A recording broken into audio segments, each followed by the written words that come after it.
नमस्कार विद्यार्थियों, समाजशास्त्र की क्लास में एक बार फिर आपका स्वागत है। Myself Ashok Kumar, associate professor sociology, government Dungar college Bikaner. आज का अपना विषय है सामाजिक नियंत्रण में धर्म की भूमिका।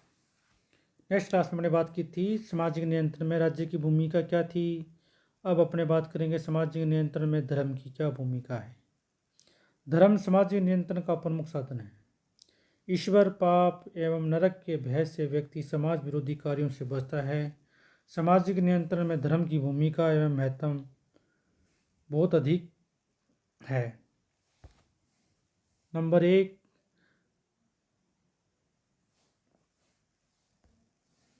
मानव व्यवहार पर नियंत्रण। धर्म मानव के व्यवहार पर नियंत्रण रखता है। मानव अलौकिक शक्ति से डरता है, अतः धर्म से संबंधित नियमों का पालन करता है। धर्म सम्मत आचरण कर मानव ईश्वर को प्रसन्न कर उसकी शक्ति से लाभ उठाना चाहता है। धर्म में पाप, पुण्य एवं स्वर्ग नरक का भी विचार सम्मिलित है। नंबर 2, मानव में सद्गुण का विकास। धर्म मानव में सद्गुणों का विकास करता है। धार्मिक नियमों का आचरण करने से व्यक्ति समाज विरोधी कार्यों से बचता है। धर्म व्यक्ति में प्रेम, दया, सहानुभूति, ईमानदारी, सत्य, अहिंसा एवं सहयोग के गुणों का विकास करता है। इन गुणों के कारण मानव व्यवहार स्वयं ही नियंत्रित करता है। नंबर 3, सुरक्षा की भावना पैदा करता है। धर्म को मानने से व्यक्ति में यह भाव पैदा होता है कि वह विश्व में अकेला नहीं है, ईश्वर उसके साथ है। कठिनाई के समय में वह रक्षा करेगा, उसे सहयोग देगा। धर्म के सहारे मानव सभी संगठनों को सरलता से पार कर जाता है। सुरक्षा भावना भी व्यक्ति को नियंत्रण में रखने में प्रेरित करती है। नंबर 4, पवित्रता की भावना का विकास।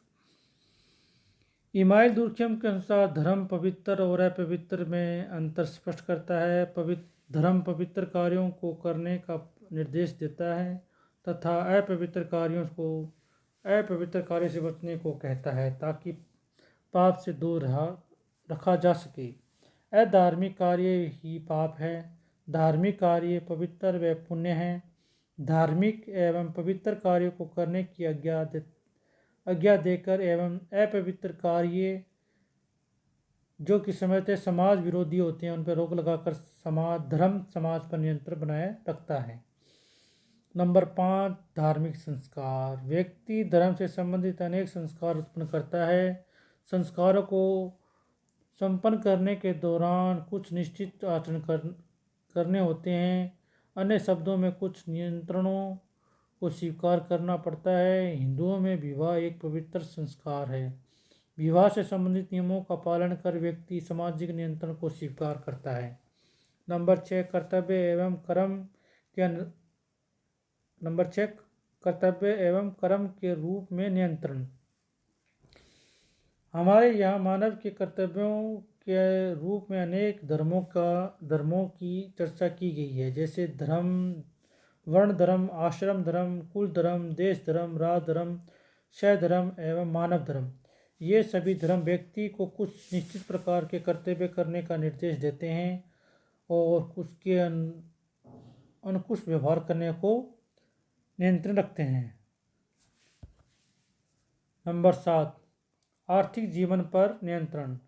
धर्म व्यक्ति के आर्थिक जीवन पर भी नियंत्रण रखता है। धर्म में उचित तरीकों एवं ईमानदारी से धन कमाने की बात कही गई है। लगभग सभी धर्मों में आजीविका कमाने, भोग, उत्पादन, वितरण, विनिमय, उधार लेने व लौटाने, राज्य को कर देने आदि के बारे में नियमों का उल्लेख किया गया है। नंबर 8, व्यक्तित्व का विकास। धर्म व्यक्तित्व के विकास में योगदान देता है। धर्म व्यक्ति के प्रमुख पवित्र लक्षण रखता है। कठिनाइयों के समय धैर्य से काम लेने, संगठनों का मुकाबला साहस से करने की प्रेरणा देता है। अतः निराशाओं के कारण व्यक्ति के व्यक्तित्व का विघटन नहीं हो पाता। वह समस्याओं को ईश्वर की इच्छा मानकर उसका मुकाबला करता है। विघटित व्यक्ति समाज के लिए समस्याओं पैदा करता है धर्म संगठित व्यक्तित्व का विकास करके भी सामाजिक नियंत्रण बनाए रखता है। नंबर 9, मनोवैज्ञानिक संतोष। धर्म व्यक्ति को मानसिक कष्टों से मुक्ति दिलाकर उसे संतोष प्रदान करता है। प्रत्येक मानव के जीवन में कभी ना कभी ऐसे समय आता है जब वह अपने को अनिश्चित एवं असहाय स्थिति में पाता है। बेकारी, बीमारी, वृद्धावस्था, आर्थिक कठिनाइयाँ एवं शारीरिक कष्ट के समय वह ईश्वर को पुकारता है, उसके अनुरूप अपने को अर्पित करता है। ऐसा करने से वह कष्ट चाहे दूर ना हो, वह मानसिक संतोष आवश्यक मिलता है। ऐसी स्थिति में व्यक्ति समाज विरोधी कार्य करने को भी तैयार हो जाता है, किंतु ईश्वर व धर्म के भय के कारण वह सब कुछ सहन कर लेता है और सामाजिक नियमों के अनुरूप आचरण करता है। नंबर 10, लोकचारों की पुष्टि। धर्म लोकचारों की पुष्टि करता है, उन्हें समाज के कल्याण के लिए आवश्यक मानता है। नेरिल कहते हैं कि लोकचारों का कार्य सामाजिक कल्याण में वृद्धि होती है, लेकिन इन लोकचारों की स्वीकृति धर्म के द्वारा होती है। जॉनसन का मत है कि धर्म सामान्य मूल्यों तथा आदर्श नियमों का निर्माण करता है, उनके अनुरूप आचरण करता है, प्रतीकों के अनुरूप में स्थायी बनाता है तथा अंत में संपूर्ण समाज में लागू करता है। हमारे अनेक धार्मिक नियम लोकचार ही होते हैं। नंबर 11, सामाजिक एकीकरण। इमाइल दुर्कहेम कहते हैं कि धर्म उन सभी लोगों को एकता के सूत्र में पिरोता है जो विश्वास करते हैं। एक धर्म को मानने वाले लोगों में हम की भावना का विकास होता है। वे परस्पर सहयोग करते हैं, जिनमें समान विचार, भावनाएं, विश्वास एवं व्यवहार पाए जाते हैं। नंबर 13, सामाजिक नियंत्रण के साधन के रूप में शिक्षा की भूमिका।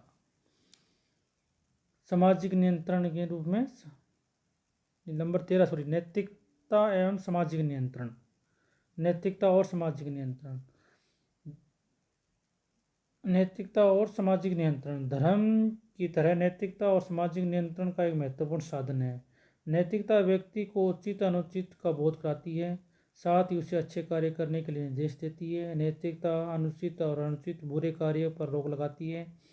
नैतिकता पर हमें सत्य, ईमानदारी, हिंसा, न्याय, समानता, प्रेम के गुण सिखाती है। असत्य, बेईमानी, अनाचार, झूठ, अन्याय, चोरी आदि गुणों से बचाती है। नैतिक नियमों को समाज में उचित व आदर्श माना जाता है।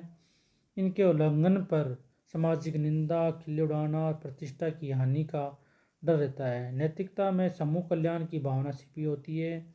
धर्म के प्रभाव में कमजोर पड़ जाने के कारण आजकल नैतिकता सामाजिक नियंत्रण में महत्वपूर्ण भूमिका निभा रही है। बाद में बात करते हैं अपने सामाजिक नियंत्रण के साधन के रूप में शिक्षा की भूमिका। सामाजिक नियंत्रण के साधन के रूप में शिक्षा की भूमिका।